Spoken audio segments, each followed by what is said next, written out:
باید جهان مترقی و پیشرفته شود، ما مسئولیت این را بر عهده داریم. باید کم و کاستی های جامعه و فساد اقتصادی، اجتماعی و فرهنگی و سیاسی، همه اینها باید برداشته شوند و ما این مسئولیت را بر عهده داریم.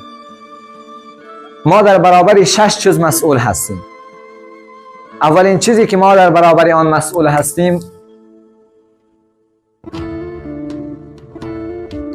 خودمان هستیم. ما در برابر خود مسئولیت داریم.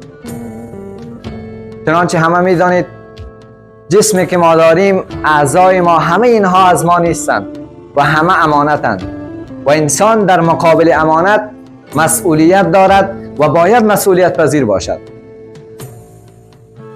ما برای این که رشد و ترقی بکنیم باید خود را تغییر بدهیم و در برابر تغییر و تحول دادن خود ما مسئول هستیم.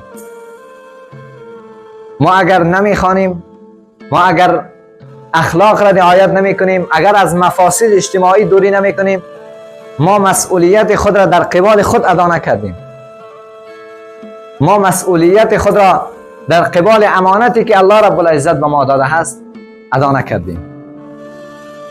شاید چیزی با درست گفته است، در حقیقت مالک هر شی خداست.